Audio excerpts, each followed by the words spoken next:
am Kennedy Kidd, and I'm going to teach you guys, or show you guys my lesson plan today about an introduction to the solar system. The lesson plan that I chose was one for third graders, and I read it and I decided that it was something that would be more of like a long-term lesson, that it would be split between 3 class periods. The way that the one I referenced was laid out was only for 1 class, and I felt like it was a lot of information for third graders to take in for 1 class. So I split it up into 3 class periods. Some of the unit objectives, I just put 2. I said that students will be able to identify the planets in our solar system, and students will be able to identify the order of the planets in our solar system. For the prior knowledge, I said that students know that there are planets outside of Earth. They understand the sun and its position in the solar system, that it's central, and they would know how to conduct basic research by just reading books, so being able to read a book and the full information from that. Some of the standards, I had a hard time finding specific Indiana standards for this one, but I did find some general categories that it fit under. So for one, the science and engineering process standard, it was generalized as the developing and using models and tools. And then the next one was for analyzing and interpreting data. Some of the lesson objectives, I said that students will be able to conduct research through reading a book, and students will be able to recognize the solar system and name all of the 8 planets.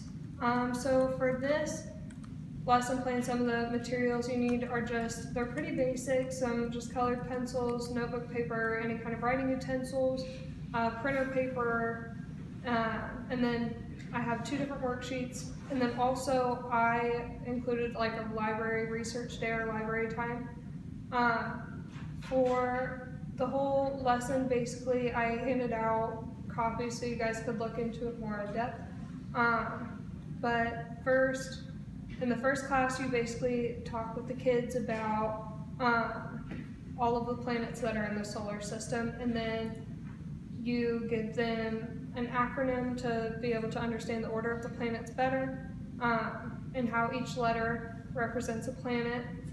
And then you give them an activity to just label what they've just learned, and then they keep that paper for the next class so they can understand more about their planet and where it is on the solar system. The next class, I just had it as an independent work time in the library. So you assign you group kids up into two kids per group, and then assign each group a planet to look into and research. And the library will already have books pulled out, and you'll have the books ready and whatnot for the kids to look at, and they'll fill out the worksheet.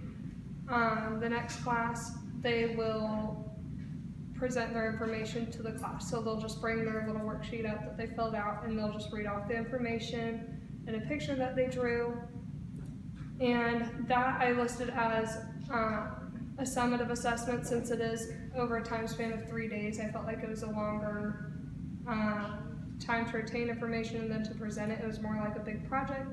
And then at the end of the 3rd class day, I had a formative assessment with 5 different questions, just asking how many planets are in the solar system, what's the closest planet to the sun, the furthest, what's the 3rd planet in the solar system, and then one thing that you learned about your specific planet. And then you just collect the assessment and see what they learned. And that's my lesson plan. I do have the critique on there, but I don't remember. Were we supposed to do the critique? Can you give us what you have? Yeah, okay. So for the critique, for context, the question I had was, how do the other planets affect Earth, and why do we need to know about them? For content, I put why is Pluto not included, and then for critique, I put how has the research been funded, and how do we know that the information hasn't been skewed by different government practices or need for information. And that's what I have. Does anybody have any questions? All right, awesome. That's my lesson plan.